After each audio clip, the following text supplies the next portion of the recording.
I'd like to take a moment to welcome all of our panelists and our attendees to the 4 o'clock stream 3 on police administration. Currently, we have one of our panelists here with us to present.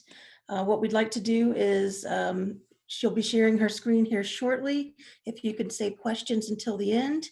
And if you have any questions, you can go ahead and post those as you have them there under Q&A.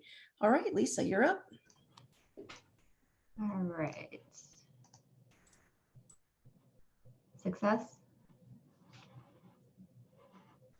Yep. Yes, you're good. All righty. So my name is Chelsea, and I'm an assistant professor of criminology and criminal justice at the University of Rhode Island.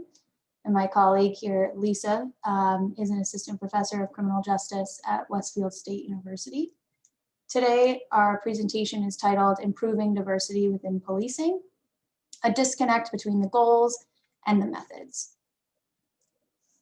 So I'm sure we're all well aware that police departments in the United States have continued to be dominated by white men. Efforts, of course, have focused on ways to increase both gender and racial and ethnic diversity within policing. And beyond the importance of creating a diverse workplace to promote inclusion within more broadly, right? There are several benefits that increasing diversity within policing specifically might have. So for example, officers of color may be better able to connect with community members that come from a similar background as them. There's also evidence that suggests that increasing female officers within a department may lead to a reduction in incidents that involve excessive force.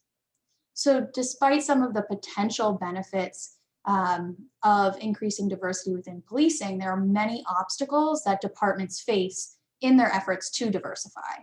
So I think it's useful to think about diversity at two stages, or think about diversity efforts at two stages. So the first being recruitment, right?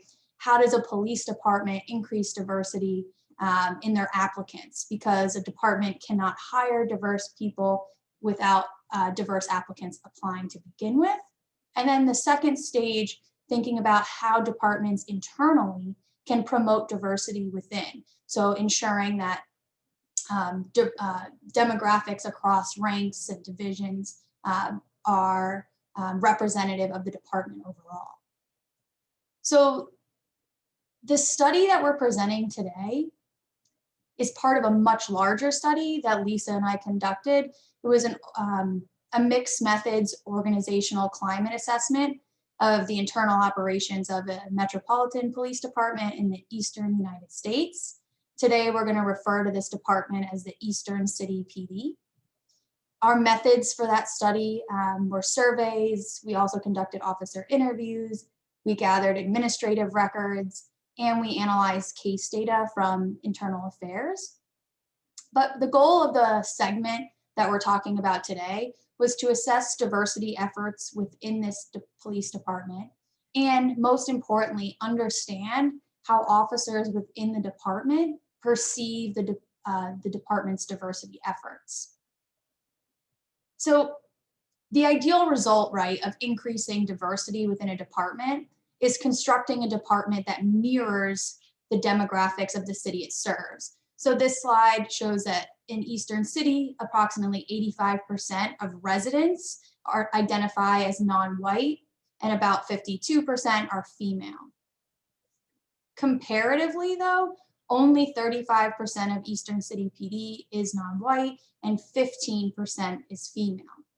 So we've overlaid here these proportions on top of the citywide demographics to demonstrate the significant struggle that departments face when, say, government officials or the public call for a particular rank or a division to reflect the citywide demographics, right? So if a department is 35% non-white, then the best the department can do within is to strive for each rank or division to be similarly non-white.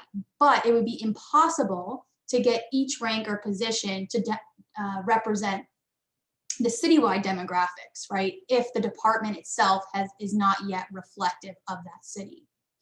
So Eastern City PD has continued to focus on recruitment efforts to increase diversity within the department. And they've seen some success in increasing diversity within recruit classes, but significantly altering the racial or gender composition of the department takes a long time and requires really careful strategies. So we also examined within the department statistical proportionality at all ranks and divisions. And we generally found that women and officers of color were equally represented in all positions compared to their representation in the department overall. So meaning the department, clearly based on the figure, does not represent or reflect the demographics of the city it serves, but within the department, most positions reflect the demographics of the department itself. So unsurprisingly, with such a large gap between the composition of the police department and the composition of the community it serves, the Eastern City PD often finds itself under tremendous pressure from the community and local politicians to diversify its supervisory ranks and specialized units. And our interviews with officers revealed that this resulted in problematic practices and a tremendous degree of internal frustration. So the department was largely relying on quick, short-sighted strategies to alleviate political pressure rather than developing long-term and carefully planned diversity strategies. So overall, officers of all racial and ethnic backgrounds and genders agreed with the need to diversify, but they disagreed with the methods that have been used by the police department to do so. And what's really significant in our findings is that we heard opposition to the PD's diversity strategies, not only from most white male officers, but from most female officers and officers of color as well. So in our interviews, officers repeatedly pointed to instances in which positions or promotions were awarded to female or racial and ethnic minority officers without really any consideration of qualifications. So they noted that external political pressure led to internally rushed efforts to promote or grant assignments to female or racial and ethnic minority officers. And some officers we spoke to mentioned being part of a selection process in which they were explicitly told to select a female officer or officer of color.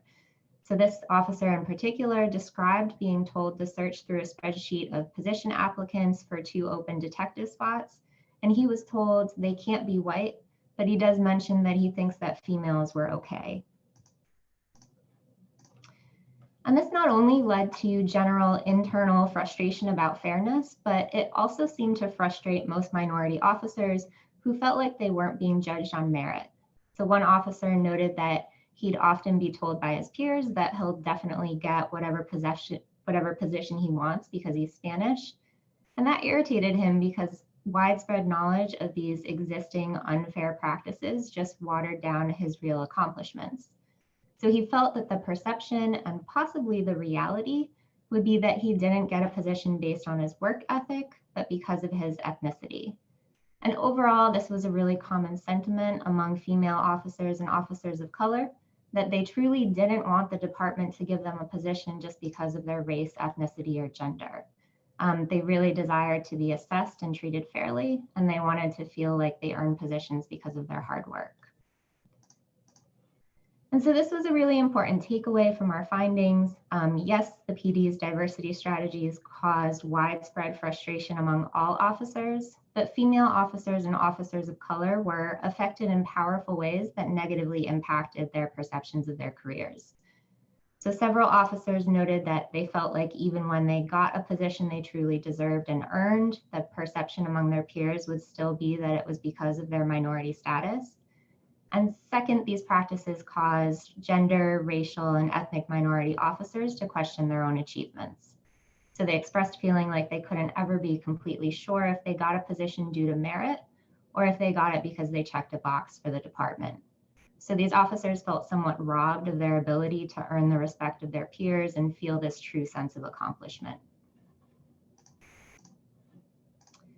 So while we acknowledge that these issues are, of course, wrapped up into other discussions of race and gender in the police department, we do think these practices have significant impacts. So our findings within the Eastern City PD do tend to align with prior research, which suggests that diversity initiatives that lack careful planning and attention can result in unintended consequences like increasing tension and reinforcing inequalities.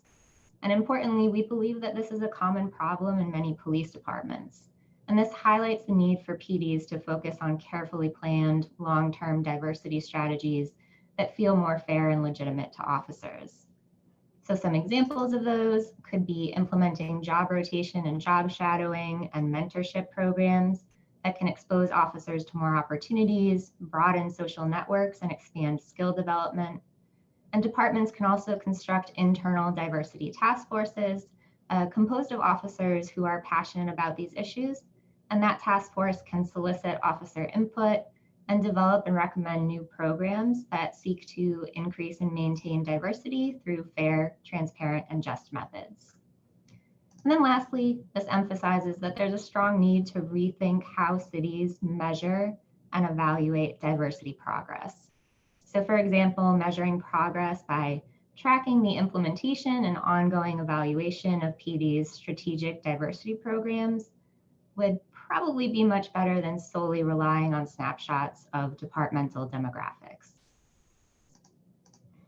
So thank you for your time and listening to our presentation. We're of course happy to answer questions today, and we'd also be happy to follow up with questions or comments via email. Great, we will do a question and answer here at the end of the session. We have our next presenter panelist coming up. Becky Petersen, you can go ahead and share your screen.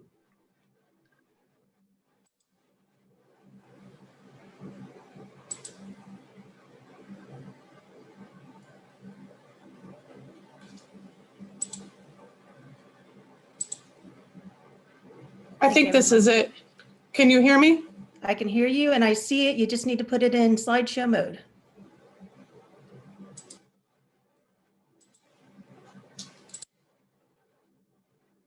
Okay.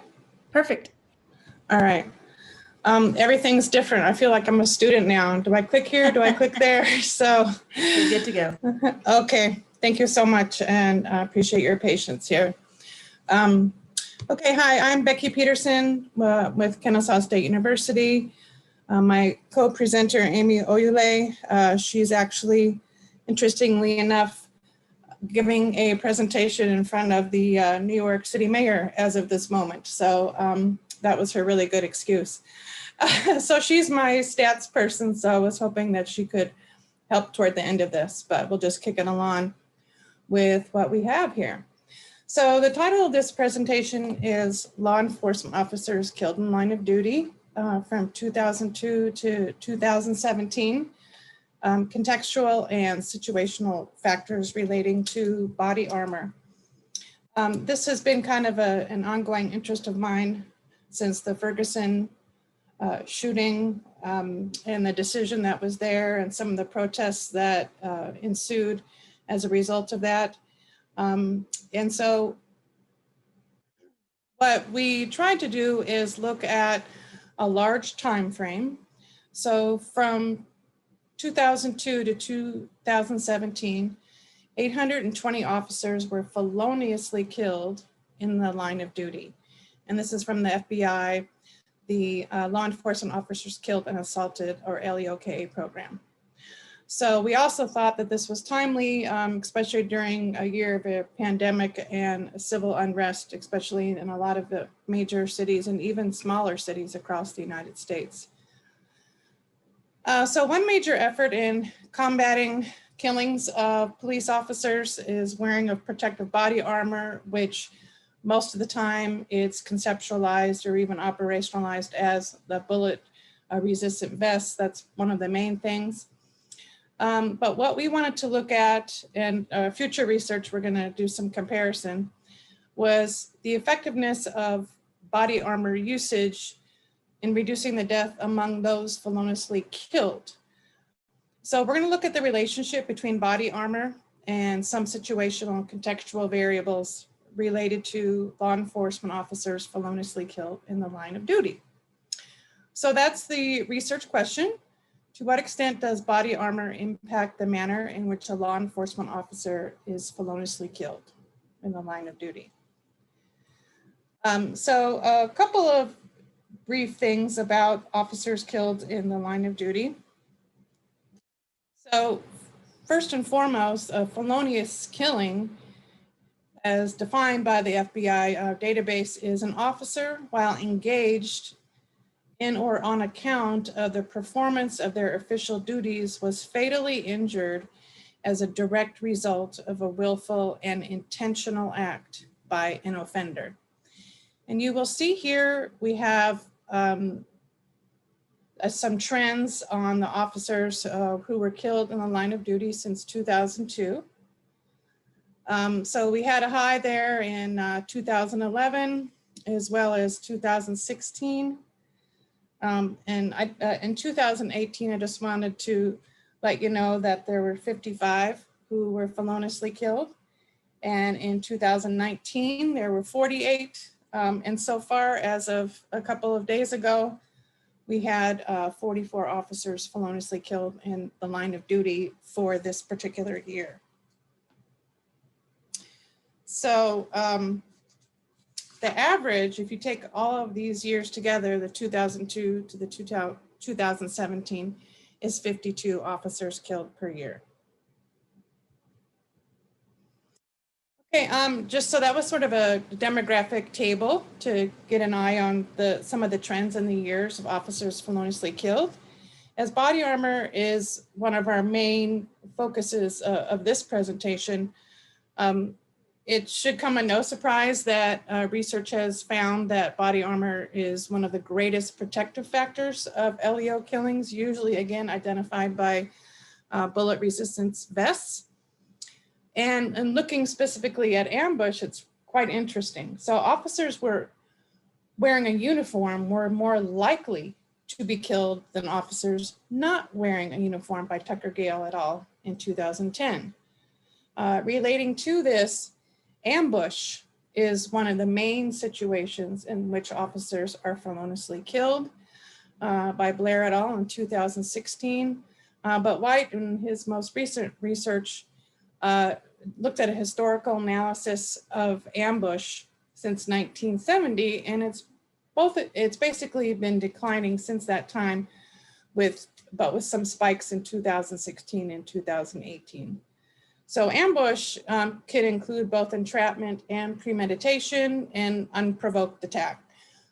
So when the officer doesn't have his or her guard up per se. Some other prior research relating to felonious killings in the line of duty, especially with relating to body armor, Farrell et al. Found that law enforcement agencies that required body armor, they had an actual increase in line of duty deaths. Kaminsky found a positive relationship between the violent crime rate and the rate at which officers were killed in the line of duty, kind of suggesting that the more populated a particular area was, the more likely an officer is to be killed in the line of duty. The last two the first one by La Tourette in 2010 concluded that the use of the body armor triples the survival rate of officers being shot in the torso. And he also used the law enforcement officers killed in the line of duty database. He found in his study that the body armor, which again is normally the bullet resistant vest, in the torso were the result of bullets that circumvented the area of body armor protection. So that went around, above or below. And Liu and Taylor recently looked at the life-saving effectiveness of wearing body armor and found that approximately 50% of officers were shot by a firearm in the torso, either fatally or non-fatally, whether felonious or not felonious. About 25% were not wearing body armor at the time of the incident. Of these, roughly 30% were killed. So even though many police agencies require body armor, many officers do not. I realize I have like 4 minutes. So, so for our method and data collection, what we did is, again, we used the law enforcement officers killed and assaulted program. And we looked at 2002 to 2017 just to do some preliminary analysis just on those officers killed in the line of duty.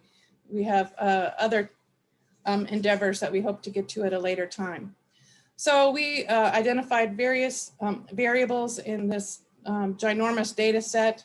Some of the things we looked at, you will see momentarily.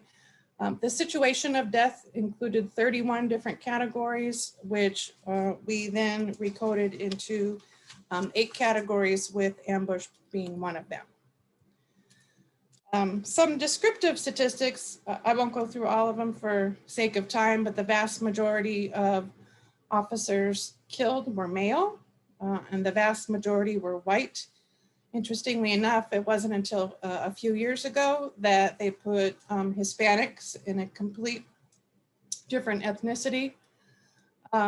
So most of the information that we have since this program came about is white officers and Black officers, and then other. So as you can see here, we put in age. There has been some research that has shown that younger officers are more likely to be killed than older officers.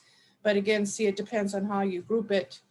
But there were actually some differences here, but the years in law enforcement we thought was kind of interesting too, because it appears as if those who are younger and have had less experience, and those who are older who have had more experience are more likely to be killed in the line of duty.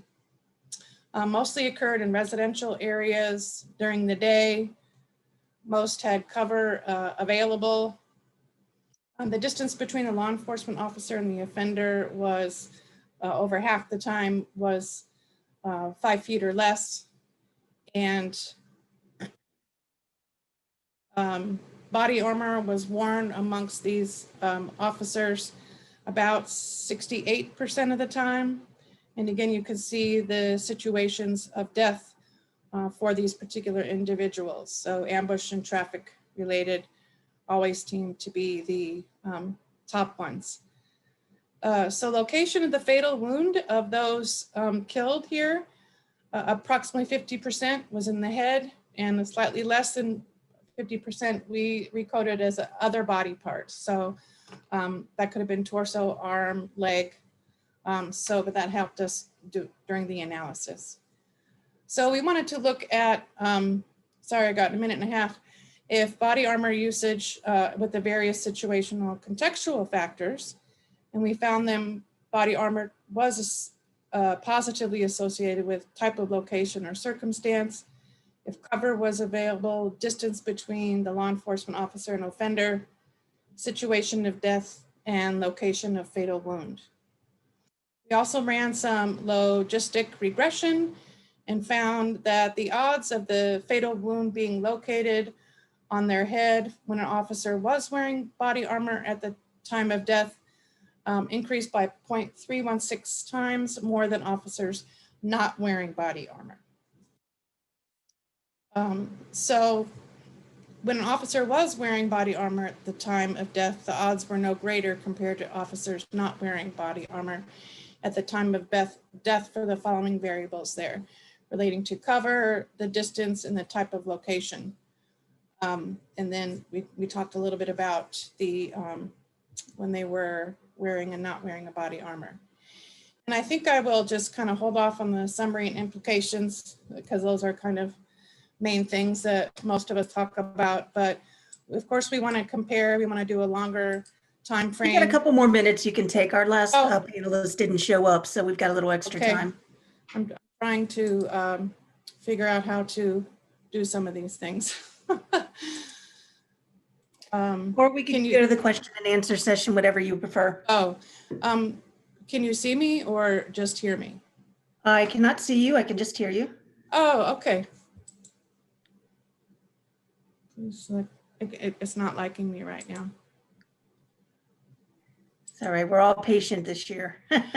You know, I was on the phone with our IT people for about 2 hours the other day. So I thought that they got this figured out, but they didn't share video.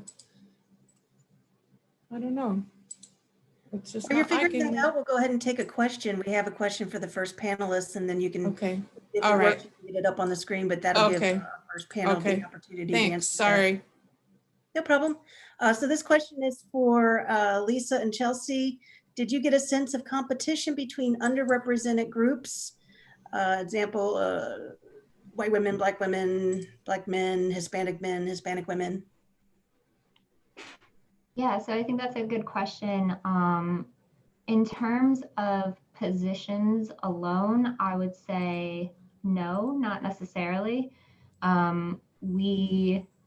Where there was a little bit of difference was in our respondents who identified as Hispanic. So we did have several who made mention of feeling like there was less solidarity within their ethnic group relative to women in the department or Black officers in the department.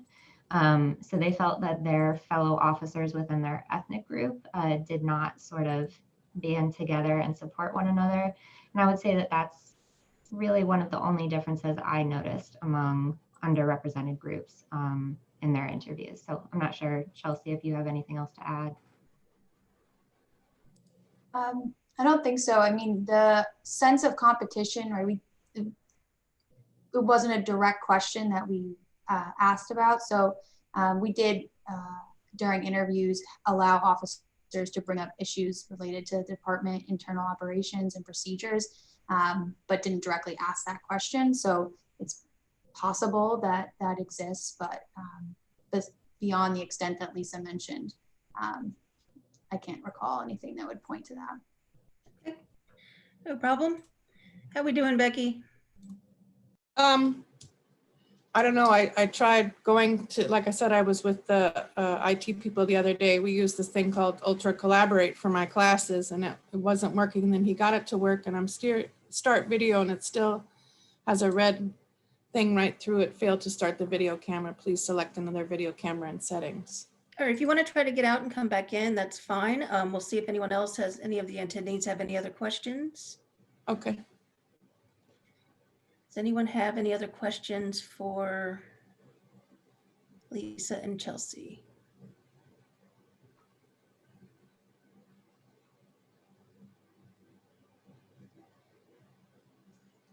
If people want to ask me questions, they can. Sure. They just won't be seeing my beautiful face, and Well, maybe I got all dolled up. That's okay. Maybe you can just talk about what your findings were, since that was the piece you didn't get a chance to talk about. Yeah, the sort of the implications of this. So we want to do, of course, a longer and update it to include the last couple of years. And then we also want to do those killed versus those who were assaulted and not killed. I think it'd be really interesting, some of the officers who were killed in the line of duty, just even this summer, and the situations that they were in with both killings and assaults, and how that may differ from other types of things, you know, that we've seen over the years as far as trends are concerned.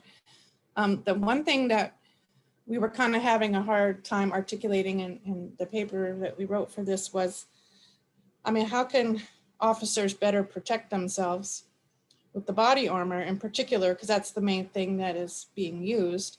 And a lot of the time these, the bullet resistant vests, they don't fit comfortably, they're expired, they're hot. Officers don't wear them a lot of the time unless they're on patrol. So how do we, you know, increase the safety of our, you know, first defenders, first on the line there?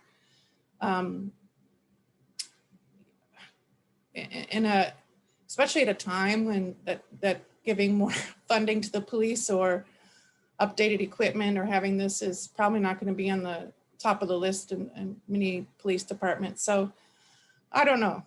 So that's interesting to look at, you know, how's body armor going to change, and what are some of the policies within police department and their de-escalation techniques and all that. So those are some of the things that we were going to talk about with the policy implication section. Okay, great. For our attendees, are there any other questions that you have for our panelists? All right, I got a question that just came up. For the first presenters, what do you think is the best solution to try and diversify police departments and how to lessen the stigma of just trying to fill a quota?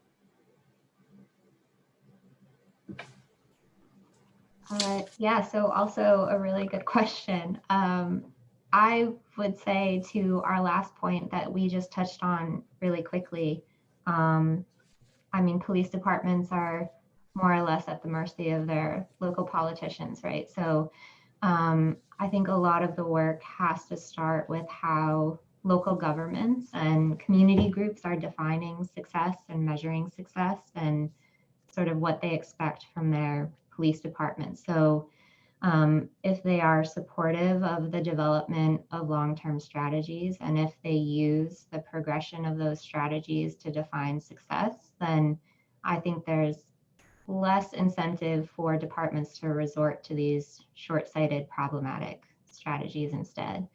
And Chelsea, feel free to jump in and add. Yeah, I think another common theme that came up in our work, particularly related to increasing diversity within the department, was feeling like the procedures to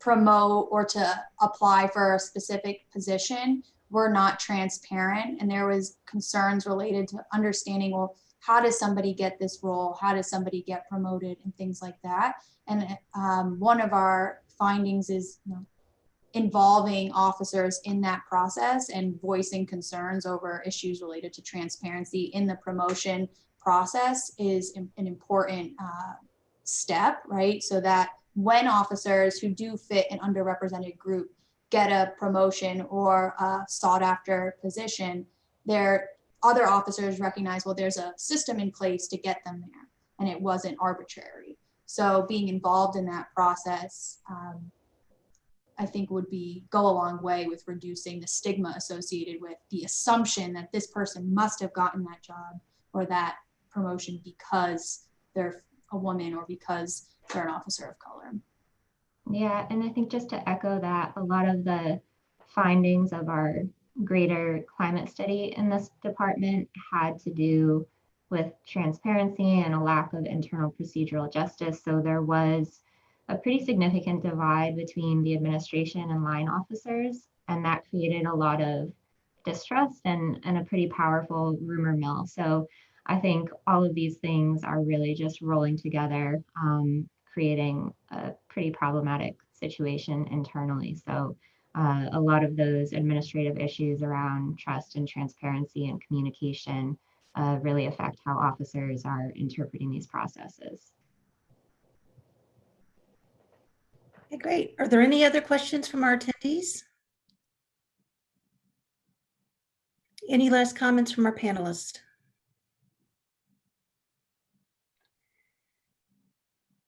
Thank you for moderating this. Thank you. So on behalf of the CrimCon board, we just want to thank everyone for coming. It was interesting to try to put this together, but I'm really glad we have your presentations were great. We really appreciate the work that you did on this. And I'm just glad we were able to come together as a community and to be able to offer this in our field so we can really get this research out there. So thank you to the panelists. And I want to send a special thank you also to our attendees. We appreciate you coming today. And if you have any questions, feel free to follow up with our panelists. Thanks, everyone. Thank you. Thank you. Happy Thanksgiving, everyone. Happy holidays.